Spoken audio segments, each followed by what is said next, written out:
नमस्कार मंडळी, स्वागत आहे तुमचं आपल्या मराठमोळी यूट्यूब चॅनलवरती, ज्याचं नाव आहे मराठमोळी मेजवानी. जर का तुम्हाला झटपट मटण बनवायला शिकायचं आहे तर तुम्ही एकदम परफेक्ट व्हिडिओमध्ये आला आहात. कारण बऱ्याच अशा स्त्रिया आहेत ज्यांना जॉब करून घरचा स्वयंपाक पण करावा लागतो, तर त्यांच्यासाठी आपला हा चॅनल एकदम बेस्ट असणार आहे. तर लगेचच चॅनलचं सबस्क्राईबचं बटन दाबून बेल नोटिफिकेशन ऑलवर सेट करा. म्हणजे काय, चॅनलवरती एखादी नवीन व्हिडिओ आली तर ती सगळ्यात आधी तुमच्या मोबाईलवरती येईल.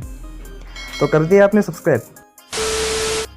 चला तर टाईम वेस्ट न करता आपण व्हिडिओला सुरुवात करूयात. तर सगळ्यात अगोदर आपल्याला मटण स्वच्छ धुवून घ्यायचं आहे. त्याच्यानंतर त्याच्यामध्ये 1.5 चमचा हळद टाकायचे आणि चवीनुसार मीठ. त्यानंतर आपल्याला मी सांगेल तसे मसाले घ्या, म्हणजे स्क्रीनवरती मी लिहिलेलंच आहे, त्याच्यानुसार तुम्ही सगळ्या गोष्टी घ्या. तर त्याच्यामध्ये तुम्हाला सगळ्यात अगोदर खडा मसाला घ्यायचा आहे. त्याच्यानंतर मोठा सोललेला लसूण, कोथिंबीर, सुक्कं खोबरं, काळे फुटाणे या सगळ्या गोष्टी घेतल्यानंतर मोठा चिरलेला कांदा कढईमध्ये परतायला ठेवायचा आहे. त्यानंतर साईड बाय साईड तुम्ही खोबरं छोटे छोटे पीस कट करून घ्यायचे त्याचे, म्हणजे ते मिक्सरमध्ये वाटायला सोपं पडतं. तर कांद्यासोबत आपण लसूण, त्यानंतर खडा मसाला आणि काळे फुटाणे या सगळ्या गोष्टी आपण त्याच्यामध्ये थोड्याशा परतून घेणार आहोत.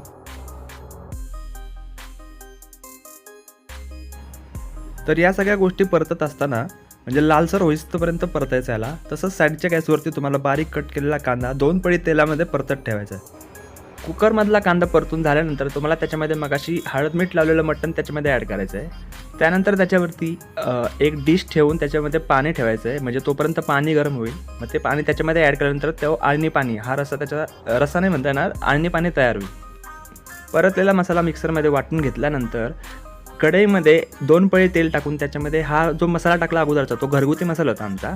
त्याची रेसिपी मी लवकरच आपल्या चॅनलवरती अपलोड करणार आहे. त्याच्यासोबत एक साधा मटण मसाला, म्हणजे आम्ही सुहानाचा वापरला आहे, आणि त्यानंतर लाल तिखट. आणि हा जो आता शेवटी पडलेला मसाला आहे तो वाटलेला मसाला, म्हणजे जो आता आपण सगळं परतून वगैरे घेतला ना, खोबरं वगैरे या सगळ्या गोष्टी, त्याचा मसाला आहे तो. तर व्हिडिओ मोठी नको व्हायला, त्यामुळे आपण व्हिडिओ थोडीशी पुढे घेऊन जात आहोत. तर 10 मिनटं आपलं मटण आपण शिजवायला ठेवलं होतं, तर ते आता रेडी. आणि वरचं पाणी पण बघू शकता तुम्ही किती गरम झालेलं आहे. तर आपण ते त्याच्यामध्ये टाकून घेऊयात.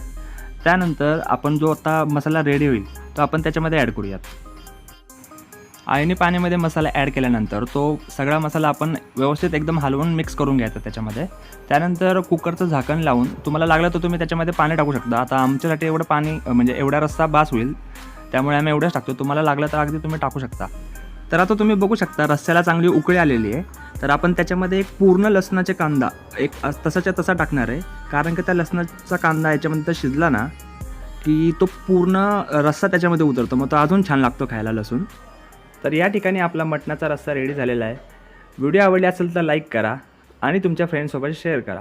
आणि पुढची व्हिडिओसाठी तुम्ही मला सजेशन कमेंट बॉक्समध्ये देऊ शकता. भेटूया पुढच्या व्हिडिओमध्ये. तोपर्यंत तुम्ही ही रेसिपी एन्जॉय करा. Bye bye.